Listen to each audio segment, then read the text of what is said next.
Hi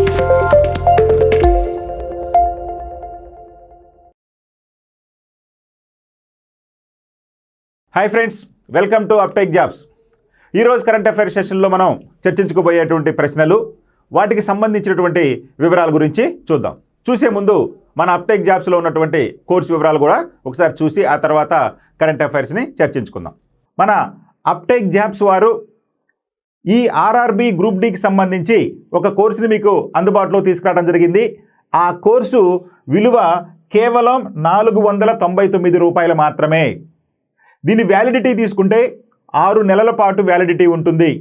మరి ఈ కోర్సులో మీకు అనుకోవచ్చు, వాస్తవానికి ఇది 1999 రూపాయలు ఉన్నటువంటి కోర్సుని మీకు కేవలం 499 రూపాయలకి ఇస్తున్నాం కదా, అందుట్లో మెటీరియల్ ఎలా ఉండిద్ది ఏంటనేది మీకు సందేహం రావచ్చు. అందుకనే నేను ఇక్కడ మీకు డీటెయిల్గా చెప్పబోతున్నాను. మన ఈ కోర్సులో మీరు ముందుగా చూడండి, దాదాపు 30 గంటలకు పైగా వీడియోలు, అంటే దాదాపు 30 వీడియోలు మీకు అందుబాటులో ఉంటాయి ఫ్రీగా చూడటానికి. ఆ 30 వీడియోస్ చూసిన తర్వాత మీకు నచ్చితే అప్పుడు పర్చేజ్ చేయండి. ఇక మన యాప్ల యొక్క ప్రత్యేకత మీకు తెలుసు కదా, ప్రతి టాపిక్కు సంబంధించి వీడియోలతో పాటుగా మెటీరియల్ని అందిస్తూ టాపిక్ వైజ్గా టెస్టులు నిర్వహిస్తూ ఆ టెస్టులను కూడా ఎక్స్ప్లెయిన్ చేస్తాము. సో అందువలన మనకి మెటీరియల్ ఉంటుంది, వీడియోలు ఉంటాయి, టెస్టులు ఉంటాయి, ఆ టెస్టులు కూడా ఎక్స్ప్లెయిన్ చేస్తాము. ఇదంతా కూడా మన అప్టెక్ జాబ్స్ యొక్క ప్రత్యేకత. మన ఆంధ్ర, తెలంగాణ ప్రాంతాలలో ఈ విధంగా టెస్ట్ నిర్వహించి ఆ టెస్ట్ని ఎక్స్ప్లెయిన్ చేస్తూ వీడియోలు అందిస్తున్నటువంటి ఏకైక యాప్ మన అప్టెక్ జాబ్స్. మరి ఇక్కడ చూడండి, ఇందులో భాగంగా మ్యాథమెటిక్స్ అండ్ అర్థమెటిక్ పార్టు, అదేవిధంగా general intelligence and reasoning part, ప్రతి సబ్జెక్టుకి సంబంధించి క్లియర్గా మీకు ఇవన్నీ కూడా ఇవ్వడం జరుగుతుంది. సబ్జెక్ట్ వైజ్గా టాపిక్ వైజ్గా వీడియోస్ వైజ్గా టెస్టుల నుంచి ఎక్స్ప్లెనేషన్స్. రైట్, ఇక చూడండి, జనరల్ అవేర్నెస్ అండ్ కరెంట్ అఫైర్స్లో భాగంగా మీకు చూడండి, అక్కడ మనకి సిలబస్లో సింపుల్గా general awareness and current affairs అని ఇచ్చారు. కానీ ఇక్కడ మీకు ఇన్డెప్త్గా కనుక చూస్తే జనరల్ అవేర్నెస్లో భాగంగా మీకు దాదాపుగా 7 నుంచి 8 సబ్జెక్టుల నుంచి ప్రశ్నలు అడిగే అవకాశం ఉంటుంది. అది ఇండియన్ హిస్టరీ కావచ్చు, ఇండియన్ పాలిటీ కావచ్చు, జాగ్రఫీ కావచ్చు, ఎకానమీ కావచ్చు, అదేవిధంగా జనరల్ సైన్స్, ఆల్రెడీ సపరేట్గా జనరల్ సైన్స్ ఇచ్చారు కాబట్టి జనరల్ సైన్స్ అంటే అందులో భాగంగా ఫిజిక్స్, కెమిస్ట్రీ, అదేవిధంగా సైన్స్ అండ్ టెక్నాలజీ, ఎన్వైర్న్మెంట్, ఇలా ప్రతి సబ్జెక్టుకు సంబంధించి మీకు వీడియోలు ఇవ్వటమే కాకుండా దానికి సంబంధించిన టెస్టులు కూడా మీకు ఇవ్వటం జరుగుతుంది. ఇవన్నీ కూడా కేవలం 499 రూపాయలకే. మీకు చూడండి, మీరు ముందు ఈ 30 గంటల వీడియోస్ చూస్తేనే మీకు అర్థమైపోయింది. నచ్చితే అప్పుడు పర్చేజ్ చేసుకుందాం. First question, according to the tiger census annual report 2024, how many tigers are there in the Nagarjuna Sagar Srisailam tiger reserves area in 2024? పులుల గణన వార్షిక నివేదిక 2024 ప్రకారం నాగార్జున సాగర్ శ్రీశైలం టైగర్ రిజర్వ్ ప్రాంతంలో 2024లో ఎన్ని పులులు ఉన్నాయని చెప్పి మనకి క్వశ్చన్ అడగటం జరిగింది. ఈ క్వశ్చన్ ఎందుకు వచ్చిందయ్యా కరెంట్ అఫైర్స్లో అంటే, గత వారం ఆంధ్రప్రదేశ్ అసెంబ్లీలో జరిగినటువంటి సమావేశాలలో అటవీ శాఖ మంత్రి అయినటువంటి పవన్ కళ్యాణ్ గారు సభ్యుడైనటువంటి ప్రశ్నకు మన దేశంలోకే అతి పెద్ద పులుల సంరక్షణ కేంద్రమైనటువంటి నాగార్జున సాగర్ శ్రీశైలం పులుల సంరక్షణ కేంద్రంలో ఇన్ని పులులు ఉన్నాయని చెప్పి ఆయన పేర్కొనడం జరిగింది. అందుకని ఇది వార్తల్లోకి వచ్చింది కాబట్టి మనం దీని గురించి చర్చించుకుందాం. First one 76, second one 74, third one 72, fourth one 70. మరి ఈ 4లో రైట్ ఆన్సర్ ఏంటయ్యా అంటే 76 పులులు ఉన్నాయి. అంటే భారతదేశంలోనే అతిపెద్ద పులుల సంరక్షణ కేంద్రమైనటువంటి నాగార్జున సాగర్ శ్రీశైలం పులుల సంరక్షణ కేంద్రంలో ఎన్ని పులులు ఉన్నాయ్యా అంటే 76 పులులు ఉన్నాయని చెప్పి ఈ నివేదిక పేర్కొనడం జరిగింది. మరి ఇప్పుడు వివరాలు చూద్దాం. పులుల గణన వార్షిక నివేదిక 2024. 2024 సంవత్సరానికి సంబంధించిన పులుల గణన వార్షిక నివేదికను డిప్యూటీ సీఎం అటవీ శాఖ మంత్రి అయినటువంటి శ్రీ పవన్ కళ్యాణ్ గారు ఈ యొక్క విడుదల చేయడం జరిగింది అసెంబ్లీలో. మరి నల్లమల అటవీ ప్రాంతం వేలాది జంతు జాతులతో నిండినటువంటి ఆవాస ప్రాంతం నల్లమల అటవీ ప్రాంతం. ఇది ప్రపంచంలోనే అరుదైన జంతు వృక్ష సంపదకు నిలయంగా ఉంటుంది ఈ యొక్క నల్లమల అటవీ ప్రాంతం.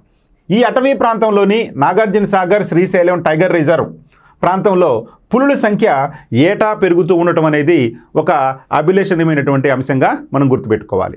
ఇది దేశంలోనే అతిపెద్ద పులుల అభయారణ్యం. ఈ శ్రీశైలం నాగార్జున సాగర్ పులుల అభయారణ్యం అనేది దేశంలోకే అతిపెద్ద పులుల అభయారణ్యంగా ఉంది. ఈ అభయారణ్యంలో 2023లో 74 పులులు ఉన్నాయి. మరి 2024లో ఈ పులుల సంఖ్య 76కు చేరిందని అటవీ శాఖ లెక్కలు చెబుతూ ఉన్నాయి.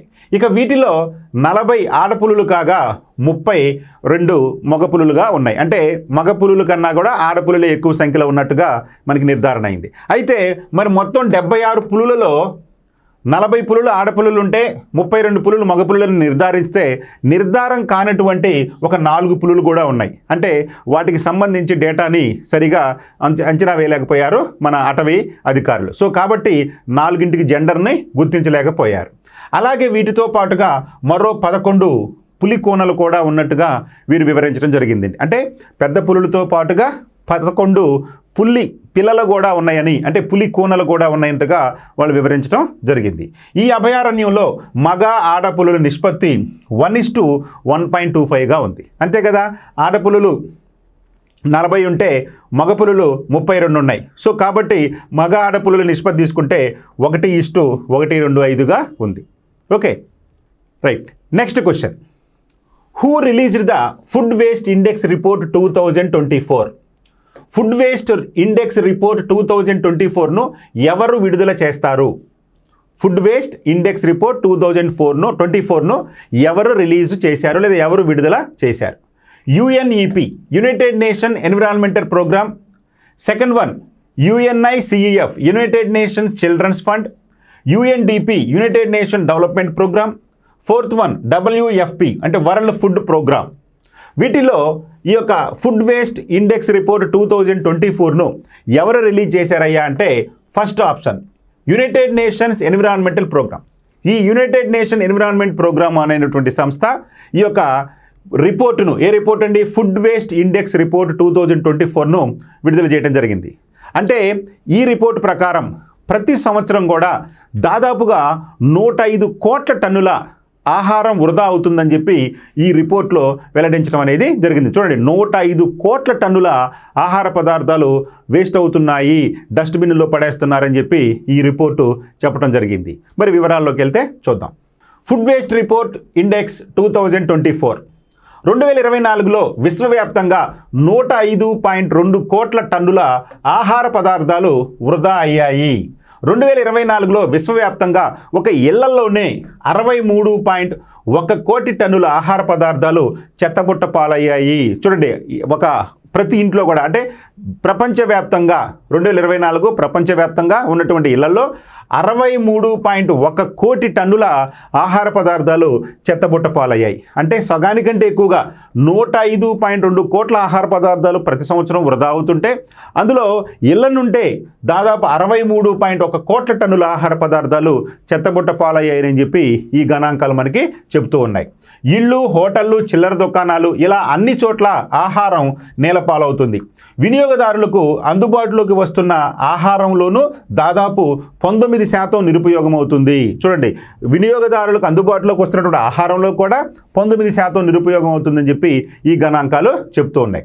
మరి ప్రపంచవ్యాప్తంగా 2023లో 73 కోట్ల మంది ఆకలి బాధను చవిచూసినట్లు కూడా ప్రపంచ బ్యాంకు నివేదిక వెల్లడించింది. అంటే ఇంకా ఆకలి చావులు లేదా ఆకలి బాధలతోటి 73 కోట్ల మంది ఆకలి బాధతో ఉన్నారని చెప్పి కూడా ప్రపంచ బ్యాంకు నివేదిక వెల్లడించింది 2023 నాటికి. మరి 2022లో ఆయా విభాగాల్లో ఆహారం వృధా ఏ విధంగా ఉందో చూడండి. ఇప్పుడు చెప్పుకున్నాం కదా, ఆహార వృధా ఎంత అవుతుందండి, 105.2 కోట్ల టన్నుల ఆహార వృధా అవుతుంది కదా.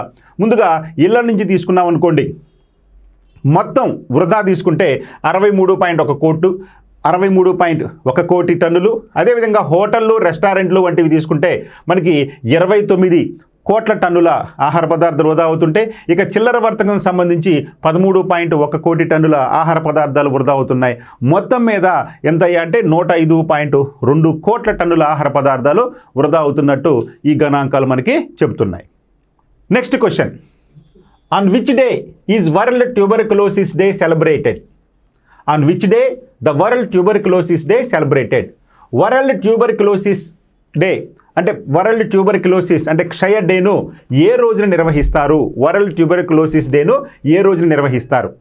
First one March 24, second one March 23, third one March 20 and fourth one March 16. మరి వీటిల్లో వరల్డ్ ట్యూబర్క్యులోసిస్ డేను ఏ రోజున నిర్వహిస్తారయ్యా అంటే మనకి March 24న వరల్డ్ ట్యూబర్క్యులోసిస్ డేని నిర్వహించడం అనేది జరుగుతుంది. March 23 యొక్క ప్రాధాన్యత ఏంటయ్యా అంటే దీనికి ప్రపంచ వాతావరణ దినోత్సవాన్ని నిర్వహిస్తారు. ప్రపంచ వాతావరణ దినోత్సవం March 23న జరుపుకుంటారు. మరి March 20 తీసుకుంటే కనుక ప్రపంచ పిచ్చుకల దినోత్సవం స్పారోస్ పిచ్చుకల దినోత్సవం, ప్రపంచ పిచ్చుకల దినోత్సవాన్ని ఈ యొక్క March 20న నిర్వహించడం జరుగుతుంది. ఇక March 16 తీసుకుంటే కనుక జాతీయ టీకా దినోత్సవాన్ని ఈ యొక్క March 16 నిర్వహించడం అనేది జరుగుతుంది. సో ఇక్కడ ఇచ్చినటువంటి వరల్డ్ ట్యూబర్క్యులోసిస్ డేని ఏ రోజు నిర్వహిస్తారా అంటే March 24. మనం చెప్పుకున్నాం కదా, ఒక రోజును నిర్వహించడం జరుగుతుంది అంటే ఆ సందర్భానికి సంబంధించి ఆ అంశం మీద ప్రజలలో అవగాహన కల్పించడం కోసం ఆ రోజును జరపడం జరుగుతుంది. మరి ప్రపంచంలో నేడు ఈ ట్యూబర్క్యులోసిస్ అనేది అత్యంత భయానకమైనటువంటి వ్యాధిగా ఉంది. ఆ వ్యాధి పైన ఈ యొక్క అవగాహన కల్పించడం కోసం ప్రజలకు ప్రతి సంవత్సరం కూడా March 24న ట్యూబర్క్యులోసిస్ డేని నిర్వహించడం జరుగుతుంది. వరల్డ్ ట్యూబర్క్యులోసిస్ డే, ప్రపంచవ్యాప్తంగా వరల్డ్ ట్యూబర్క్యులోసిస్ డేను ఏటా March 24 నిర్వహిస్తారు. అత్యంత ప్రమాదకరమైన అంటువ్యాధుల్లో క్షయ ఒకటి. ఇది బ్యాక్టీరియల్ ఇన్ఫెక్షన్ వల్ల జరుగుతుంది. ఇది బ్యాక్టీరియా ఇన్ఫెక్షన్ వల్ల వస్తుంది ఈ యొక్క క్షయవ్యాధి. దీని ప్రభావం ప్రధానంగా ఊపిరితిత్తులపై పడుతుంది. ఇది చాలా ఇంపార్టెంట్. క్షయవ్యాధి సోకినటువంటి రోగులకు శరీరంలోని ఏ పదార్థానికి సోకుతున్నాయి అంటే ఊపిరితిత్తులకు ముందుగా ఎఫెక్ట్ అవుతుంది. సో కాబట్టి క్షయవ్యాధిగ్రస్తులకి ముందుగా ఊపిరితిత్తులపై ఆ ప్రభావం అనేది పడుతుంది. ఇక ప్రపంచ ఆరోగ్య సంస్థ WHO విడుదల చేసినటువంటి గ్లోబల్ ట్యూబర్క్యులోసిస్ రిపోర్ట్ 2024 ప్రకారం 2023లో ప్రపంచవ్యాప్తంగా 82 లక్షల మందికి కొత్తగా ఈ టీబీ వ్యాధి సోకినట్లుగా నిర్ధారించడం జరిగింది. 12 లక్షలకు పైగా ప్రజలు దీనివల్ల మరణించినట్లు కూడా పేర్కొనడం జరిగింది. చూడండి, ప్రపంచవ్యాప్తంగా 2023లో 82 లక్షల మందికి కొత్తగా టీబీ వ్యాధి సోకినట్లుగా, అంతేకాకుండా 12 లక్షల మందికి పైగా మరణించినట్లుగా దీనివలన ఈ యొక్క వరల్డ్ హెల్త్ ఆర్గనైజేషన్ రిపోర్టు మనకి చెప్తుంది. ఈ వ్యాధిపై ప్రజల్లో అవగాహన కల్పించి దీన్ని శాశ్వతంగా నిర్మూలించడానికి చేపట్టాల్సిన కార్యక్రమాల గురించి చెప్పడం ఈ రోజు యొక్క ముఖ్య ఉద్దేశం. మరి ఈ యొక్క March 24న ప్రపంచ క్షయవ్యాధి దినోత్సవాన్ని జరుపుకుంటూ ఉన్నారు కదా, మరి ఎందుకు జరుపుకున్నారయ్యా అంటే ఈ వ్యాధిపై అవగాహన కల్పించి దీన్ని శాశ్వతంగా నిర్మూలించడానికి చేపట్టాల్సిన చర్యల గురించి ప్రజల్లో అవగాహన కల్పించడమే ఈ రోజు యొక్క ప్రధాన ఉద్దేశంగా ఉంది. ఇక భారత ప్రభుత్వం ఇటీవల వెల్లడించిన గణాంకాల ప్రకారం 2024లో దేశంలో 26.07 లక్షల టీబీ కేసులు ఉన్నాయి అని చెప్పి ప్రకటించడం జరిగింది. ఇది ఇప్పటి వరకు ఇదే అత్యధికం. అంటే ఇప్పటి వరకు ప్రకటించినటువంటి డేటాలో ఇదే అత్యధికంగా ఉంది. అంటే 2024లో దేశంలో 26.07 లక్షల టీబీ కేసులు ఉన్నాయని చెప్పి పేర్కొనడం జరిగింది. మరి చారిత్రక నేపథ్యం, దీని హిస్టారికల్ బ్యాక్గ్రౌండ్ క్షయవ్యాధికి సంబంధించి ఎందుకు మనం March 24వ తారీఖునే ఈ ప్రపంచ క్షయ దినోత్సవాన్ని జరుపుకుంటున్నామో ఆ చారిత్రక నేపథ్యం చూద్దాం. జర్మనీకి చెందిన డాక్టర్ రాబర్ట్ కోచ్ అనేటువంటి వైద్యుడు 1882 March 24న మొదటిసారి క్షయవ్యాధి కారకమైనటువంటి కైకోబ్యాక్టీరియం ట్యూబర్క్యులోసిస్ను గుర్తించడం జరిగింది. సో మొట్టమొదటిసారిగా ఈ క్షయవ్యాధికి కారణమైన బ్యాక్టీరియా కైకోబ్యాక్టీరియం ట్యూబర్క్యులోసిస్ను ఆయన గుర్తించడం జరిగింది. ఎప్పుడు? 1882 March 24న. ఇక ఇది జరిగిన 100 ఏళ్లకు అంటే 1982లో WHO ఆ తేదీని వరల్డ్ ట్యూబర్క్యులోసిస్ డేగా గుర్తించడం జరిగింది. సో ఆ నేపథ్యాన్ని దృష్టిలో పెట్టుకొని WHO ప్రతి సంవత్సరం ఆయన ఈ వ్యాధికి బ్యాక్టీరియాను కనుగొనడం సందర్భాన్ని గుర్తుపెట్టుకొని 100 సంవత్సరాలైనటువంటి సందర్భంగా 1982 March 24ను ట్యూబర్క్యులోసిస్ డేగా జరుపుకోవాలని WHO ప్రకటించడం జరిగింది. ఇక 2025 వరల్డ్ ట్యూబర్క్యులోసిస్ డే నినాదం, ఈ సంవత్సరం యొక్క ట్యూబర్క్యులోసిస్ డే నినాదం ఏందయ్యా అంటే yes we can end TB, commit, invest, deliver. ఇది ఈ 2025 వరల్డ్ ట్యూబర్క్యులోసిస్ డే యొక్క థీమ్గా లేదా నినాదంగా పేర్కొనడం జరిగింది. Yes we can end TB, commit, invest, deliver అనేది నినాదంగా ఉంది. Who has been selected for the Singapore hall of fame award? Singapore hall of fame అవార్డుకి ఎవరు ఎంపిక చేస్తారు? ఇంతకీ ఈ Singapore hall of fame award ఎవరికి ఇస్తారయ్యా అంటే, సింగపూర్ దేశంలో వివిధ రంగాలలో ప్రతిభ కనపరిచినటువంటి మహిళలకు, అంటే వివిధ రంగాలలో ప్రతిభ కనపరిచినటువంటి మహిళలకు ఈ సింగపూర్ హాల్ ఆఫ్ ఫేమ్ అవార్డును ఇవ్వటం జరుగుతుంది. అందులో భాగంగానే ఈ నలుగురిలో ఒకరికి ఈ సంవత్సరానికి సంబంధించి సింగపూర్ హాల్ ఆఫ్ ఫేమ్ అవార్డును ఇవ్వటం జరిగింది. వారిలో ఫస్ట్ వన్ శ్యామలాదేవి అరవిందన్, రాజ్యలక్ష్మి అరవిందన్, కమలాదేవి అరవిందన్, అదేవిధంగా సురేఖ అరవిందన్. వీరిలో ఎవరికి ఇచ్చారయ్యా అంటే కమలాదేవి అరవిందన్కు ఈ యొక్క సింగపూర్ హాల్ ఆఫ్ ఫేమ్ అవార్డుని ఇవ్వటం జరిగింది. ఈమె ఒక రచయిత్రి, అంతేకాకుండా అనేక రంగాలలో కూడా ఈమె కృషి చేయడం జరిగింది. అందుకని ఈ యొక్క సింగపూర్ హాల్ ఆఫ్ ఫేమ్ అవార్డును ఈమెకి వరించింది. రచయిత్రి కమలాదేవికి Singapore hall of fame award. సింగపూర్లోని వివిధ రంగాలలో ప్రతిభను కనపరిచిన మహిళలకు అందించే హాల్ ఆఫ్ ఫేమ్ అవార్డు ఈ ఏడాది భారత సంతతి రచయిత్రి అయినటువంటి మన కమలాదేవి అరవిందన్కు వరించడం జరిగింది. కమలాదేవి తమిళం, మలయాళంలో రచనలు చేశారు. ఆమె సాహితీ కృషిని Singapore Council of Women's Organisations SCW గుర్తించి ఈ అవార్డుకు ఎంపిక చేయడం జరిగింది. కమలాదేవి నాటక రచయిత్రిగా విశేష ప్రతిభ కనపరిచారు. సో ఈమె కమలాదేవి అరవిందన్ గారు. ఓకే, ఈమె సంబవాంగ్ సింగపూర్లో విడుదలైనటువంటి అత్యుత్తమ రచనలలో ఒకటి. అంటే ఈమె సింగపూర్లో విడుదలైనటువంటి సెంబవాంగ్ అనేటువంటి రచన ఈమె రచనల్లో అత్యంత ప్రధానమైనదిగా చెప్పుకోవచ్చు. ఆమె రచనలు సింగపూర్, మలేషియా, కెనడా, భారత్లో విడుదలై విశేష ఆదరణ పొందుతాయి. ఇప్పటిదాకా ఆమె 160కి పైగా కథానికలు, వ్యాసాలు, అదేవిధంగా 18 రంగస్థల నాటకాలు, 300 రేడియో నాటకాలను రచించడం జరిగింది ఈ కమలాదేవి అరవిందన్ గారు. సో ఆమె నవల ఏంటంటే ప్రధానంగా సెంబవాంగ్ అనేటువంటి నవల. ఇది సింగపూర్లో విడుదలై అత్యుత్తమ రచనల్లో ఒకటిగా గుర్తింపు పొందింది.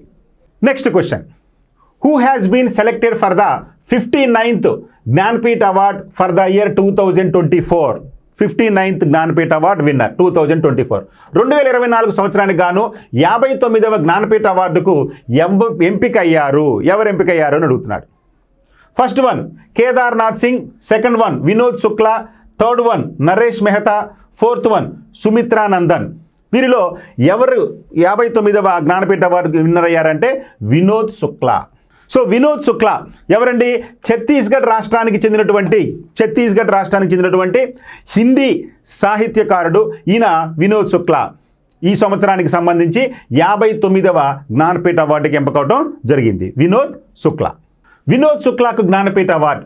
ఛత్తీస్గఢ్కు చెందిన ప్రముఖ హిందీ కవి మరియు రచయిత అయినటువంటి వినోద్ కుమార్ శుక్లా ప్రతిష్టాత్మకమైనటువంటి 59వ జ్ఞానపీఠ అవార్డుకు 2024లో ఎంపికయ్యారు. 2024కు సంబంధించి ప్రఖ్యాత రచయిత్రి ప్రతిభా రే నేతృత్వంలోని జ్ఞానపీఠ ఎంపిక కమిటీ ప్రకటన విడుదల చేసింది. అంటే ఈ జ్ఞానపీఠ అవార్డును ఎవరు ప్రదానం చేస్తారయ్యా అంటే ఒక కమిటీని, జ్ఞానపీఠ అవార్డుకి సంబంధించి ఒక కమిటీని ఏర్పాటు చేయడం జరుగుతుంది. ఆ కమిటీకి ప్రస్తుతం 2024కు సంబంధించి రచయిత్రి ప్రతిభా రే నేతృత్వంలోని ఈ జ్ఞానపీఠ్ ఎంపిక కమిటీ ఈ యొక్క వినోద్ శుక్లా గారిని ఈ యొక్క జ్ఞానపీఠ అవార్డుకి ఎంపిక చేయడం జరిగింది.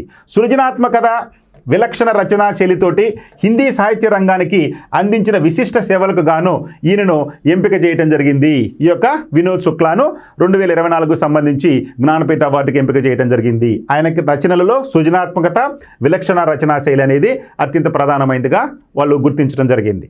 ఈ పురస్కారాన్ని అందుకున్న హిందీ రచయితల్లో వినోద్ కుమార్ శుక్లా 12వ వారు. అంటే హిందీ రచయితలో జ్ఞానపీఠ అవార్డు అందుకున్నటువంటి 12వ వారు ఈ యొక్క వినోద్ కుమార్ శుక్లా గారు. ఛత్తీస్గఢ్ నుంచి జ్ఞానపీఠ అవార్డు అందుకున్నటువంటి తొలి రచయిత కూడా ఈయనే. 1937 జనవరి 1న ఛత్తీస్గఢ్లోని రాజ్నంద్ గావ్లో జన్మించినటువంటి శుక్లా అగ్రికల్చర్ MSc చదివారు. ఆధునిక హిందీ సాహిత్యంలో ప్రయోగాత్మక రచనలకు చేసడం జరిగింది. ఆయన తొలి కవితా సంపుటి లగబ్ జై హింద్ 1971లో ప్రచురితమైంది. ఆయన తొలి రచన లగబ్ జై హింద్ అనేటువంటిది 1971లో ప్రచురితమైంది. ఇక 1992లో దీవార్ మే ఏక్ ఖిడ్కీ రహతీ థీ దీవార్ మే ఏక్ ఖిడ్కీ రహతీ ది అనేటువంటి నవలకు ఆయన సాహిత్య అకాడమీ పురస్కారాన్ని కూడా అందుకున్నారు. అంటే 1992లో సాహిత్య పురస్కార అవార్డు కూడా ఆయనకు వరించింది. దేనికి గానయ్యా అంటే దీవార్ మే ఏక్ ఖిడ్కీ రహతీ ది అనేటువంటి నవలకు గాను ఆయనకు సాహిత్య అకాడమీ అవార్డు లభించింది. ఇక నౌకర్ కీ కమీజ్, ఖిలేగాతో దేఖెంగే నవలలు కూడా అమిత ప్రాచుర్యం పొందిన. అంటే ఈయన రచించినటువంటి మరికొన్ని నవలల్లో నౌకర్ కీ కమీజ్, అదేవిధంగా ఖిలేగాతో దేఖెంగే అనేటువంటి నవలలు కూడా అమిత ప్రాచుర్యం పొందాయి. ఇక పురస్కారం కింద 11 లక్షల నగదు, సరస్వతీదేవి కాంస్య ప్రతిమ, ప్రశంసా పత్రాన్ని అందిస్తారు. ఈ జ్ఞానపీఠ అవార్డు విజేతకు గాను పురస్కారం కింద 11 లక్షల నగదు, సరస్వతీదేవి కాంస్య ప్రతిమ, అదేవిధంగా ప్రశంసా పత్రాన్ని అందజేస్తారు. ఇక 58వ జ్ఞానపీఠ అవార్డు, ఇప్పుడు 59 కదా, మరి పోయిన సంవత్సరం 58వ జ్ఞానపీఠ అవార్డు 2023 గాను ఎవరికి వచ్చిందయ్యా అంటే ఇద్దరికి వచ్చింది. ఎవరయ్యావారంటే జగద్గురు రాంభద్రాచార్యజీ, ఈయన సంస్కృతంలో రచయిత అయితే, అదేవిధంగా ఉర్దూ కవి అయినటువంటి గుల్జార్కి సంయుక్తంగా 58వ జ్ఞానపీఠ అవార్డు లభించింది. ఇక 1964లో నెలకొల్పబడిన ఈ పురస్కారం మొదటిగా 1965లో మలయాళ రచయిత అయినటువంటి జి శంకర్ కురుప్కు వరించింది. సో మొట్టమొదటి జ్ఞానపీఠ అవార్డు గ్రహీత ఎవరయ్యా అంటే జి శంకర్ కురుప్. ఈయన మలయాళీ రచయిత. ఎప్పుడు ఎన్నికయ్యారయ్యా అంటే 1965లో. ఓకే.